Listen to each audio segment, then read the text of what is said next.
अगर आप सरकारी नौकरी की तैयारी कर रहे हैं या पहले से किसी सरकारी पोस्ट पर काम कर रहे हैं, तो सुप्रीम कोर्ट का एक ताजा फैसला आपकी जिंदगी पर सीधा असर डाल सकता है। इस फैसले में कोर्ट ने जनरल, एससी, एसटी, ओबीसी और ईडब्ल्यूएस आरक्षण और मेरिट दोनों को लेकर बहुत बड़ा साफ साफ नियम बता दिया है। अब सवाल ये कि क्या जनरल कैटेगरी सिर्फ सवर्णों के लिए है? क्या आरक्षित वर्ग का स्टूडेंट जनरल सीट ले सकता है? और इस सब का असर आपकी सरकारी नौकरी पर क्या पड़ेगा? तो चलिए शुरुआत करते हैं। नमस्कार, मैं हूं शिवांगी द्विवेदी आपके साथ, और आज आसान भाषा में समझेंगे कि सुप्रीम कोर्ट ने रिजर्वेशन और मेरिट को लेकर क्या कहा, राजस्थान हाईकोर्ट की जॉब भर्ती से ये मामला कैसे शुरू हुआ और आने वाले समय में सरकारी नौकरियों और एग्जाम्स पर इसका क्या असर पड़ेगा। और आखिर तक इस वीडियो को जरूर देखिएगा ताकि आपका अगर कोई भी डाउट हो तो वो क्लियर हो जाए।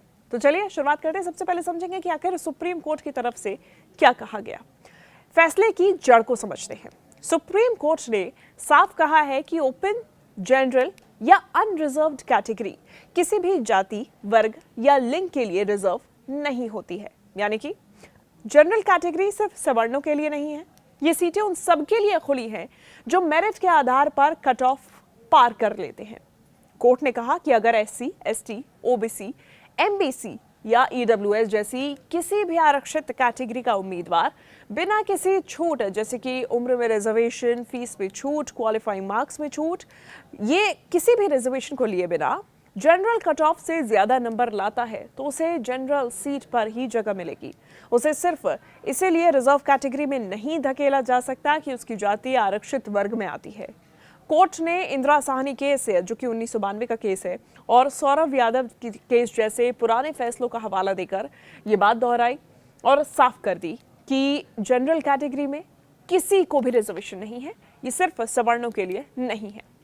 अब डबल फायदा वाली बहस को कोर्ट ने कैसे इसमें खारिज किया है, अब आप ये भी समझिए।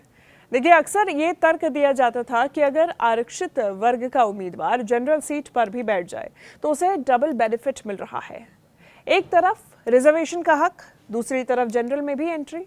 तो ऐसे में सुप्रीम कोर्ट ने इस तर्क को पूरी तरह खारिज कर दिया। कोर्ट ने कहा कि अगर उम्मीदवार ने कोई भी छूट नहीं ली और पूरी तरीके से मेरिट के दम पर जनरल कट ऑफ पार किया तो ये कोई भी एक्स्ट्रा फायदा नहीं बल्कि उसकी मेहनत और क्षमता का नतीजा है।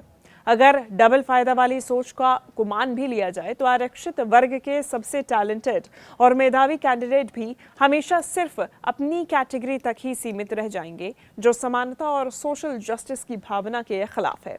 कोर्ट ने यह भी साफ किया कि फॉर्म में अपनी जाति लिखने का मतलब सिर्फ इतना है कि जरूरत पड़ने पर वो कैंडिडेट रिजर्व कैटेगरी में भी दावा कर सकता है, लेकिन ये उसे जनरल सीट से बाहर नहीं कर सकता है, अपने आप बाहर नहीं कर देता है। कुल मिलाके अब मामला शुरू कहां से हुआ, आप ये समझिए। राजस्थान हाईकोर्ट भर्ती केस। ये पूरा केस राजस्थान हाईकोर्ट की 2022 की भर्ती से जुड़ा हुआ है। अगस्त 2022 में हाईकोर्ट ने जूनियर जुडिशियल असिस्टेंट और क्लर्क ग्रेड 2 के 2756 पदों के लिए एक वैकेंसी निकाली थी। मई 2023 में जब रिजल्ट आया तो एक दिलचस्प स्थिति बनी। एससी, ओबीसी, एमबीसी और ईडब्ल्यूएस कैटेगरी का कट ऑफ जनरल से भी ज्यादा चला गया। कुछ कैंडिडेट्स ऐसे थे जो कि जनरल कट ऑफ से ज्यादा नंबर लेकर आए थे लेकिन अपनी रिजर्व कैटेगरी के कट ऑफ को छू नहीं पाए। अब ऐसी जो कैंडिडेट की स्थिति बनी, ऐसे कैंडिडेट्स को अगले राउंड से बाहर कर दिया गया क्योंकि उन्हें उनकी कैटेगरी के हिसाब से देखा जा रहा था। जनरल लिस्ट में उनकी जगह नहीं दिखाई गई।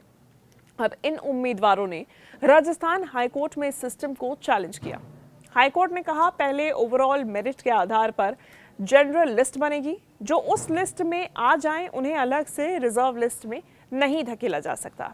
इसके बाद हाईकोर्ट प्रशासन सुप्रीम कोर्ट पहुंचा, लेकिन सुप्रीम कोर्ट ने हाईकोर्ट का फैसला सही मानते हुए अपील को खारिज कर दिया और कहा कि हाईकोर्ट ने अपनी गलती सुधार कर संविधान के मूल्यों की रक्षा की है। अब पुराना रुख इसमें क्या था, क्या बदला है, ये भी आप समझिए। कुल मिला के अगर बात की जाए, ये समझना बेहद जरूरी है कि सुप्रीम कोर्ट का जो रुख है वो कैसे बदला है। विशेषज्ञों के मुताबिक 1990 से पहले कोर्ट आरक्षण को बहुत मजबूत स्थिति में रखता था और कई बार इसे आर्टिकल 14 यानी कि समानता के अधिकार का हिस्सा मानता था। लेकिन 1990 के बाद धीरे धीरे ये नजरिया बदला।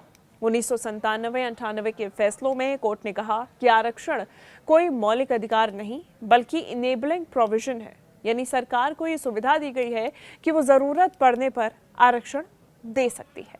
पहले ओपन कैटेगरी यानी कि जनरल कैटेगरी में आरक्षित वर्ग के कैंडिडेट्स को डबल बेनिफिट के नाम पर रोका भी जाता रहा, लेकिन अब जो ताज़ा फैसला आया है उसमें कोर्ट साफ कह रहा है कि जहां जहां संभव हो मेरिट को ज्यादा तवज्जो दी जाए, ना कि रिजर्वेशन को।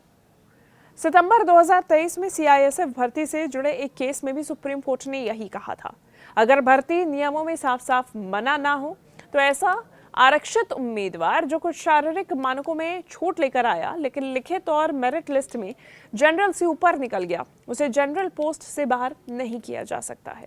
तो कुल मिलाकर कोर्ट का रुख अब इस दिशा में है कि यहाँ पर उम्मीदवार जहां भी क्वालिफाई कर रहा है मेरिट से, वो सीट उसकी जाति से नहीं उसके नंबर से तय होगी। अब आपकी सरकारी नौकरी पर इसका क्या असर पड़ेगा, इसको हम समझते हैं कि कैसे और क्या इसका असर पड़ेगा। अगर आप जनरल कैटेगरी से हैं तो सबसे पहले बात हम कर लेते हैं कि आपके लिए क्या असर इसका पड़ने वाला है। आप अगर जनरल कैटेगरी के उम्मीदवार हैं तो अब कई लोगों के मन में डर है कि अब तो हमारी सीटें भी खो जाएंगी जो जनरल कैटेगरी के लोग हैं। कोर्ट ने इसमें साफ कहा है कि इससे जनरल उम्मीदवारों के अधिकार नहीं छिनते हैं, बल्कि अब जो नियम है वो ये है कि जो भी उम्मीदवार चाहे किसी भी कैटेगरी से हो, अगर बिना छूट के जनरल कट ऑफ को पार कर लेता है तो वो जनरल सीट में गिना जाएगा। अब इसका ये मतलब है कि कंपटीशन ज़रूर टफ होगा, क्योंकि एससी, एसटी, ओबीसी, ईडब्ल्यूएस के मेधावी कैंडिडेट्स भी अब आपके साथ ही जनरल सीट्स पर compete करेंगे। लेकिन पॉजिटिव साइड ये है कि जो भी सीट भरेगी वो शुद्ध मेरिट के ही आधार पर होगी और ये सिर्फ जाति की वजह से नहीं भरी जाएगी। दूसरी तरफ अगर आप आरक्षित कैटेगरी से हैं यानी कि एससी, एसटी, ओबीसी, एमबीसी या फिर ईडब्ल्यूएस से हैं तो ये फैसला आपके लिए बड़ी राहत और मौका दोनों है। अगर आप बिना किसी छूट के जनरल कट ऑफ से उसके ऊपर मार्क्स ले आते हैं और कट ऑफ को पार कर लेते हैं तो आपको सीधा जनरल लिस्ट में जगह मिलेगी। अगर आपके मार्क्स जनरल कट ऑफ से कम हैं तो फिर अपनी कैटेगरी के कट ऑफ से अगर आपके फिर भी मार्क्स ऊपर हैं तो आप अपनी आरक्षित सीट पर क्लेम कर पाएंगे। तो कुल मिला के आपके सामने दो रास्ते खुल गए हैं, पहला मेरिट से जनरल सीट, दूसरा ज़रूरत पड़ने पर अपनी कैटेगरी से सीट। कोर्ट ने भर्ती प्रक्रियाओं के लिए यह भी गाइडलाइन दी है कि लिखित परीक्षा में अगर आप जनरल कट ऑफ पार करते हैं तो इंटरव्यू या फिर आगे के स्टेज पर आपको जनरल उम्मीदवार मान लिया जाएगा। अब इससे लंबे समय में सरकारी नौकरी और एडमिशन दोनों में आरक्षित वर्ग के मेधावी उम्मीदवारों को ज्यादा मौके मिलेंगे और ओवरऑल सिस्टम ज्यादा मेरिट बेस्ड बन सकेगा। लेकिन अब सबसे जरूरी क्या है इसमें, आप ये समझिए। कुल मिलाकर ये जो फैसला है वो एक साफ मैसेज देता है, सरकारी नौकरी में अब सिर्फ जाति नहीं मेरिट जरूरी है। ये फैसला आरक्षित वर्ग के मेधावी उम्मीदवारों को बड़ा हक और सम्मान देता है, साथ ही जनरल उम्मीदवारों के लिए भी एक फेयर एंड ट्रांसपेरेंट रूल बनाता है जहां हर सीट पर सबसे ज्यादा नंबर वाला ही बैठेगा, भले वो किसी भी कैटेगरी से आया हो। कुल मिला के अगर आप तैयारी कर रहे हैं तो अब सबसे ज्यादा फोकस सिर्फ एक चीज पर आपका होना चाहिए, मेरिट। जितनी ज्यादा मेहनत उतनी ज्यादा चांस, चाहे आप जनरल से हो या फिर एससी, एसटी, ओबीसी या ईडब्ल्यूएस कैटेगरी से। आपको सुप्रीम कोर्ट का ये फैसला कैसा लगा? क्या ये सिस्टम को ज्यादा न्यायपूर्ण बनाएगा या फिर कंफ्यूजन को बढ़ाएगा? कमेंट्स में अपनी राय जरूर लिखिएगा। धन्यवाद।